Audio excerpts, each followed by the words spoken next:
ایک بہت ہی اللہ کا نافرمان تھا، بہت بڑا نافرمان، شرابی، زانی۔ اللہ نے اس کے دل میں ڈالا کہ جی مجھے حج کرنی چاہیے۔ مال تو اللہ نے دیا تھا، یہ تو انسان کا اپنا فیصلہ ہوتا ہے نا کہ اس طرف لگا رہا ہے یا اس طرف لگا رہا ہے۔ مال اور دولت تو اللہ نے دی تھی، تیاریاں شروع کر دی۔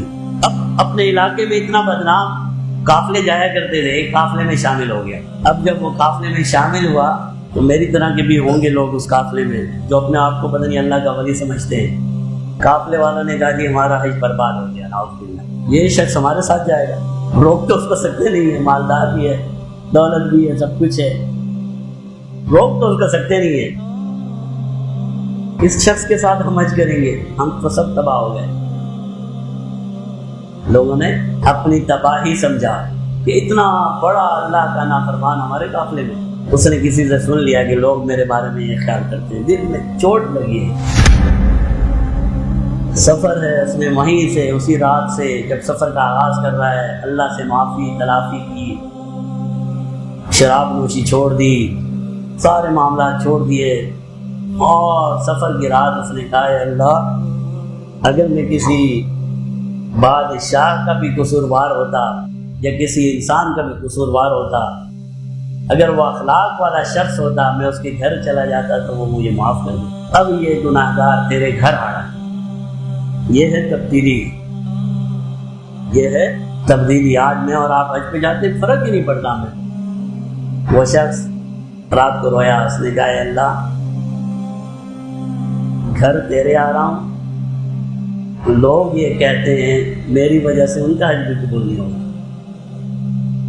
اور سخی آدمی وہ ہوتا ہے جو گھر آنے والے کے سارے قصور معاف کر دیتا ہے۔ لیکن بہرحال لوگوں نے اسے نہیں چھوڑا۔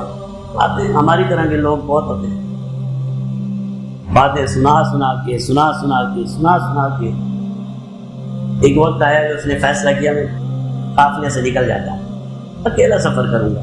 اب اس نے چادر لے لی تاکہ کوئی پہچانے نہ۔ کرتا رہا، سفر کرتا رہا، 2-3 منزلیں پیچھے رہا قافلے سے۔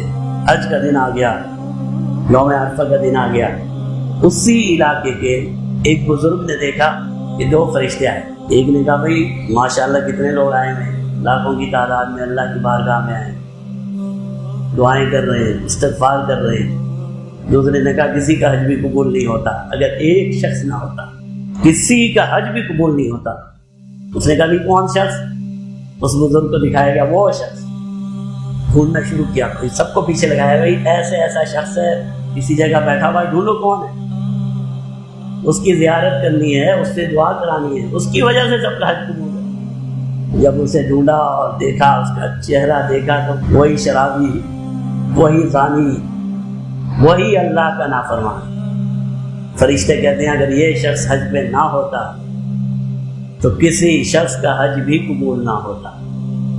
اگر اللہ والا بننا چاہتے ہو، تیاری آج سے، ندامت کے ساتھ، افسوس کے ساتھ، اللہ کی اطاعت اور فرما برداری کے ساتھ۔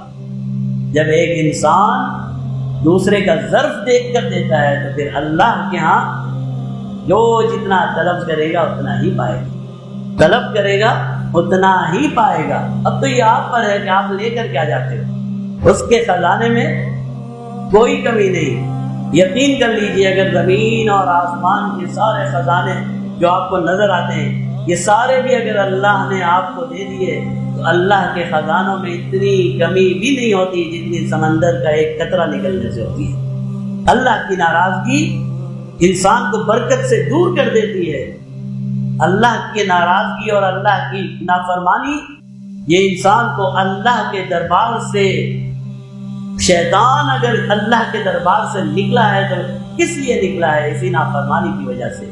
تو یہ انسان جب شیطان جس نے ساری زندگی، یاد ہے نا آپ کو، ساری زندگی عبادت میں گزاری، جب ایک نافرمانی اسے اللہ کے دربار سے اتنا دور کر سکتی ہے تو پھر کیوں ہم کوتاہی کرتے ہیں؟ کیوں ہم تیاری نہیں کرتے؟